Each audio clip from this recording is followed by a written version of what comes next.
નમસ્કાર વિદ્યાર્થી મિત્રો, સમાજશાસ્ત્રમાં પ્રકરણ 1 સમાજશાસ્ત્ર પરિચય એની અંદર આજે આપણે સમાજશાસ્ત્રનો અન્ય સામાજિક વિજ્ઞાનો સાથેનો સંબંધ એના વિશે સમજ પ્રાપ્ત કરવાની છે। તો સમાજશાસ્ત્રનો માનવશાસ્ત્ર સાથેનો સંબંધ, સમાજશાસ્ત્રનો મનોવિજ્ઞાન સાથેનો સંબંધ, સમાજશાસ્ત્રનો અર્થશાસ્ત્ર સાથેનો સંબંધ અને સમાજશાસ્ત્રનો રાજ્યશાસ્ત્ર સાથેનો સંબંધ કેવો છે એના વિશે આપણે માહિતી મેળવીશું। તો સૌપ્રથમ પહેલો જે મુદ્દો છે સમાજશાસ્ત્ર અને માનસશાસ્ત્ર વચ્ચેનો સંબંધ એની વાત કરીએ।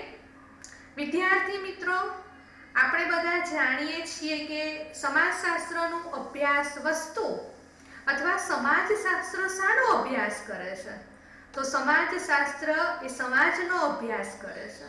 તેવી જ રીતે માનવશાસ્ત્ર એ માનવીનો અભ્યાસ કરે છે। તો માનવીની અંદર માનવશાસ્ત્રને 3 ભાગમાં વહેંચવામાં આવે છે। તો કેટલીક વખત તમને બાળકો પ્રશ્ન પૂછવામાં આવે કે માનવશાસ્ત્રની કેટલી શાખાઓ છે? તો માનવશાસ્ત્રની 3 શાખાઓ છે। પહેલી શારીરિક માનવશાસ્ત્ર, બીજી સાંસ્કૃતિક માનવશાસ્ત્ર અને ત્રીજી પુરાતત્વીય માનવશાસ્ત્ર। તો હવે આપણે એક એક શાખા વિશે માહિતી પ્રાપ્ત કરીશું। તો શારીરિક માનવશાસ્ત્ર એના વિશે વાત કરીએ તો આ શારીરિક માનવશાસ્ત્ર એ શેનો અભ્યાસ કરે છે?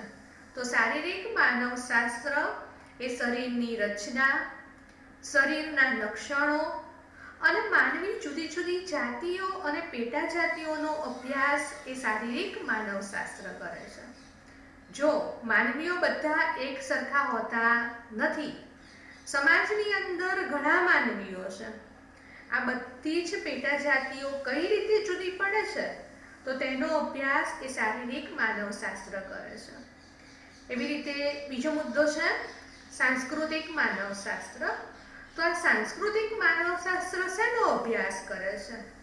તો તે આદિ માનવીઓના વિચારો કેવા હતા, એની રૂઢિ કેવી હતી, એની જીવનશૈલી કેવી હતી, આ બધી જ બાબતોનો અભ્યાસ એ સાંસ્કૃતિક માનવશાસ્ત્ર કરે છે। તેવી જ રીતે ત્રીજો મુદ્દો છે પુરાતત્વીય માનવશાસ્ત્ર। તો આ પુરાતત્વીય માનવશાસ્ત્ર શેનો અભ્યાસ કરે છે? તો તે આપણે જે સંશોધન કરીએ છીએ અને સંશોધન દરમિયાન જે અવશેષો મળે છે તે અવશેષો પરથી આપણે કહી શકીએ છીએ કે પેલી સંસ્કૃતિ કેટલી જૂની છે, પુરાની છે, ક્યારે તેનો ઉદ્ભવ થયો હતો, કઈ રીતે એનો વિકાસ થયો હતો। આમ પુરાતત્વીય માનવશાસ્ત્ર આ બધી જ બાબતોનો અભ્યાસ કરે છે। હવે વિદ્યાર્થી મિત્રો, આ બંને જે શાસ્ત્રો છે સમાજશાસ્ત્ર અને માનવશાસ્ત્ર, તો તેમની વચ્ચે એક ભેદરેખા છે, પણ તે ખૂબ જ પાતળી ભેદરેખા છે। સમાજની અંદર જ માનવી રહે છે અને સમાજને ટકવું હોય તો તે કોની જરૂર પડે? તો માનવીની જરૂર પડે। અને માનવી હંમેશા ક્યાં રહે? તો તે સમાજની અંદર રહે। આમ બંને શાસ્ત્રો વચ્ચે ભેદરેખા છે, પણ તે ખૂબ જ પાતળી રેખા છે। તે સિવાય બંને શાસ્ત્રો અભ્યાસ કરે છે તો તેના અભ્યાસના દ્રષ્ટિકોણમાં તફાવત જોવા મળે છે। તો વિદ્યાર્થી મિત્રો, તફાવત ત્યાં છે કે સમાજશાસ્ત્ર એ સમાજનો અભ્યાસ કરે છે અને માનવશાસ્ત્ર એ માનવીનો અભ્યાસ કરે છે।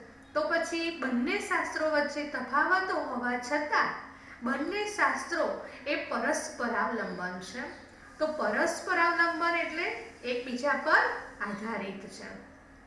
આધારિત એટલા માટે છે કે સમાજનો અભ્યાસ સમાજશાસ્ત્ર કરે છે।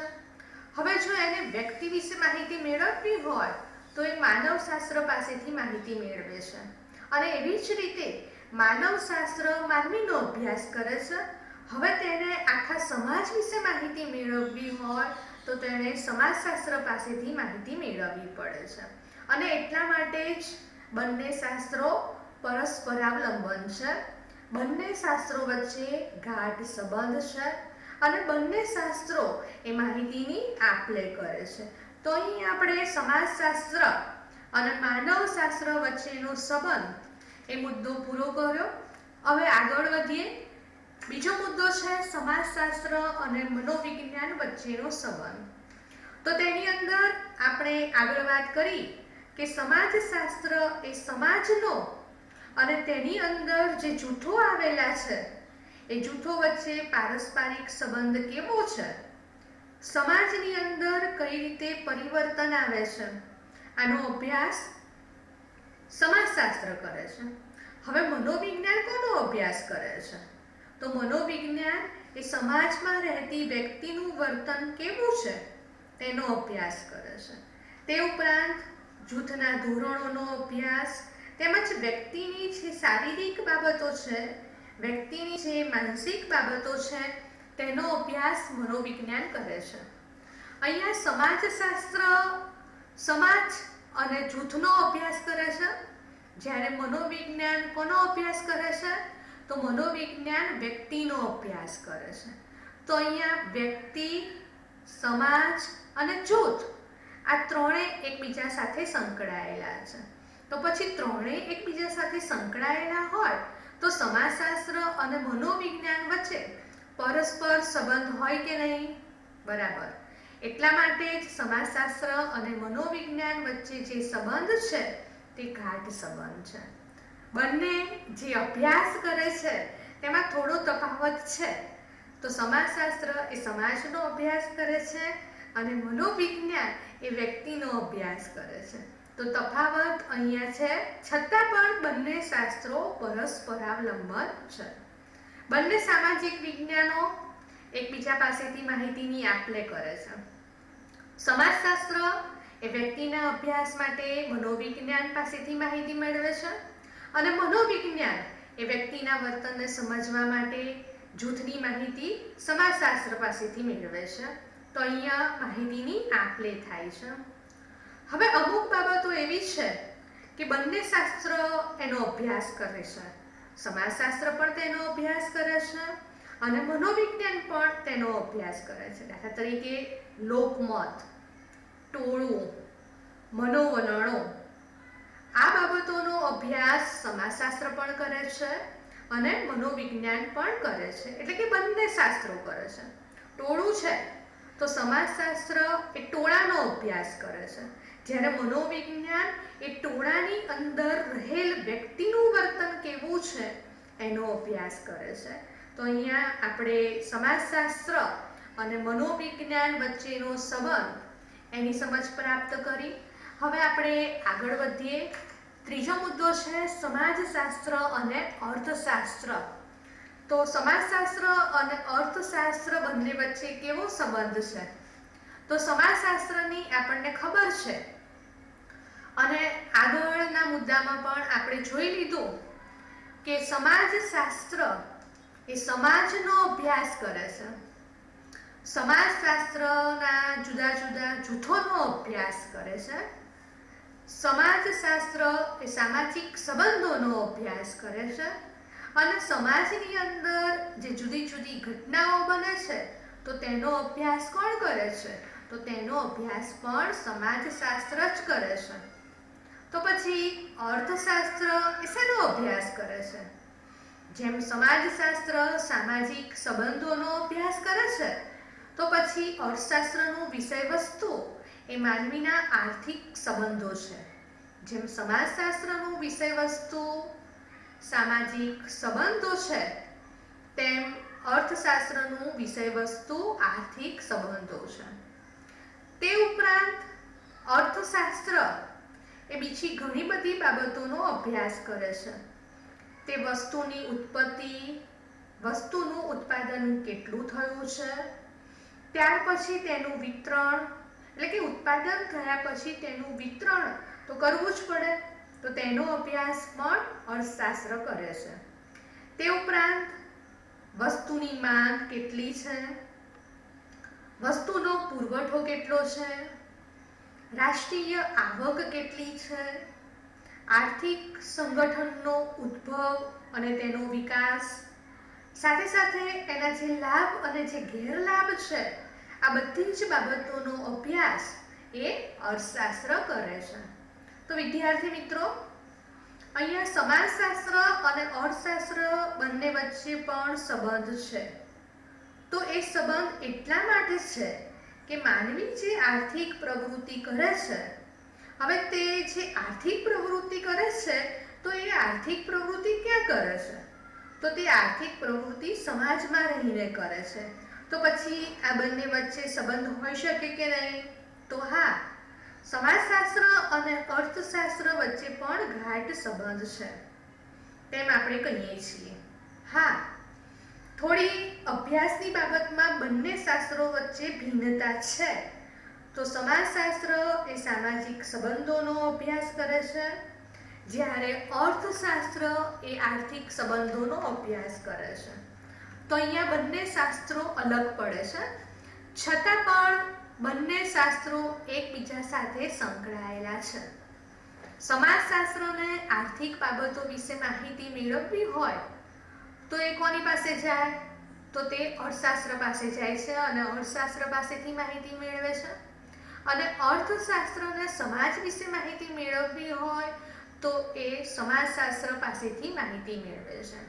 આમ બંને શાસ્ત્રો વચ્ચે ભિન્નતા છે, છતાં પણ બંને શાસ્ત્રો પરસ્પર ગાઢ રીતે સંકળાયેલા છે. સમાજશાસ્ત્ર એ આર્થિક ક્રિયાથી પ્રભાવિત થાય છે. તો હવે અહીંયા અમુક બાબતો એવી છે કે જે બંને શાસ્ત્રો અભ્યાસ કરે છે, જેમ કે બેકારી, ગરીબી, વસ્તી વૃદ્ધિ, આ બધી જ બાબતોનો અભ્યાસ સમાજશાસ્ત્ર પણ કરે છે અને અર્થશાસ્ત્ર પણ અભ્યાસ કરે છે. પણ બંને વચ્ચે તફાવત એટલો છે કે સમાજશાસ્ત્ર એ સામાજિક પાસાઓથી એનો અભ્યાસ કરે છે, જ્યારે અર્થશાસ્ત્ર બેકારી છે તો બેકારી માટે કયા કયા આર્થિક પરિબળો જવાબદાર છે એનો અભ્યાસ કરે છે. આમ સમાજશાસ્ત્ર અને અર્થશાસ્ત્ર એ બંને શાસ્ત્રો વચ્ચે ગાઢ સંબંધ છે, પરસ્પર અવલંબન છે અને બંને એકબીજાને માહિતીની આપ-લે કરે છે. તો અહીંયા આપણે સમાજશાસ્ત્ર અને અર્થશાસ્ત્રની વાત કરી બાળકો. હવે આપણે આગળ વધીએ. ચોથો મુદ્દો છે સમાજશાસ્ત્ર અને રાજ્યશાસ્ત્ર વચ્ચેનો સંબંધ. તો સમાજશાસ્ત્ર શેનો અભ્યાસ કરે છે? તો તેની આપણે સૌને ખબર છે જ કે સમાજનો અભ્યાસ કરે છે. સમાજની રચના કેવી છે, સમાજનું માળખું કેવું છે, સમાજનું કાર્ય કેવું છે, આ બધી જ બાબતોનો અભ્યાસ સમાજશાસ્ત્ર કરે છે. તો પછી રાજ્યશાસ્ત્ર શેનો અભ્યાસ કરે છે? તો રાજ્યશાસ્ત્ર એ સત્તાનું સર્જન કેવી રીતે કરવું, સત્તા સોંપ્યા પછી એ સત્તાનો ઉપયોગ ખરેખર વ્યક્તિ કેવી રીતે કરે છે અને ત્યારબાદ સત્તાની વહેંચણી કરવાનું, જેને સત્તા સોંપવામાં આવે છે તેનું બરાબર અમલીકરણ થાય છે કે નહીં, અને જેને સત્તા સોંપવામાં આવે છે તે વ્યક્તિનું વર્તન બરાબર છે કે નહીં, તે બધી જ બાબતોનો અભ્યાસ એ રાજ્યશાસ્ત્ર કરે છે. તો હવે વિદ્યાર્થી મિત્રો, રાજ્ય એ જ સમાજનો એક ભાગ છે. રાજ્યશાસ્ત્ર જ સમાજશાસ્ત્રની એક શાખા છે. તો બંને વચ્ચે પણ ગાઢ સંબંધ હોઈ શકે છે. તેવી જ રીતે અમુક બાબતોનો અભ્યાસ આ બંને શાસ્ત્રો કરે છે. સમાજશાસ્ત્ર પણ તેનો અભ્યાસ કરે છે અને રાજ્યશાસ્ત્ર પણ તેનો અભ્યાસ કરે છે. તો તેની અંદર મતદાનનું વર્તન હોય કે રાજકીય પક્ષના રચનાતંત્રો હોય કે રાજકીય વલણો હોય કે રાજકીય અને સામાજિક આંદોલનો હોય, તો આનો અભ્યાસ સમાજશાસ્ત્ર પણ કરે છે અને રાજ્યશાસ્ત્ર પણ કરે છે. તે ઉપરાંત રાજકીય વ્યવસ્થામાં કઈ રીતે ગતિશીલતા આવે છે તેનો અભ્યાસ પણ તે કરે છે. હવે રાજ્યશાસ્ત્ર પોતાના સિદ્ધાંતો માટે સમાજશાસ્ત્ર પર આધાર રાખે છે. તો એના માટે મેક્સ વેબરનો જે નોકરશાહીનો ખ્યાલ છે એ ખૂબ મહત્વનો છે. મેક્સ વેબરના નોકરશાહીના ખ્યાલનો ઉપયોગ આધુનિક રાજ્ય વ્યવસ્થા અને મૂડીવાદને સમજવા માટે કરવામાં આવે છે. તે ઉપરાંત જુદી જુદી જ્ઞાતિ અને ધર્મના વર્તમાન રાજકારણને સમજવો હોય તો તેના માટે સમાજશાસ્ત્રીય સમજ હોવી જોઈએ. તો અહીંયા સમાજશાસ્ત્ર અને રાજ્યશાસ્ત્ર વચ્ચે પણ ગાઢ સંબંધ છે. બંને એકબીજા પર પરસ્પર અવલંબન પણ છે અને બંને માહિતીની આપ-લે પણ કરે છે. તો વિદ્યાર્થી મિત્રો, અહીંયા આપણે વિવિધ સામાજિક વિજ્ઞાનોનો સમાજશાસ્ત્ર સાથેનો જે સંબંધ છે એના વિશે વિગતવાર માહિતી પ્રાપ્ત કરી. તો આના આધારે પણ કેટલીક વખત વિભાગ ડી અને વિભાગ ઈની અંદર પ્રશ્ન પૂછાતા હોય છે. તો તમારે સારી રીતે તૈયાર કરવાના રહેશે.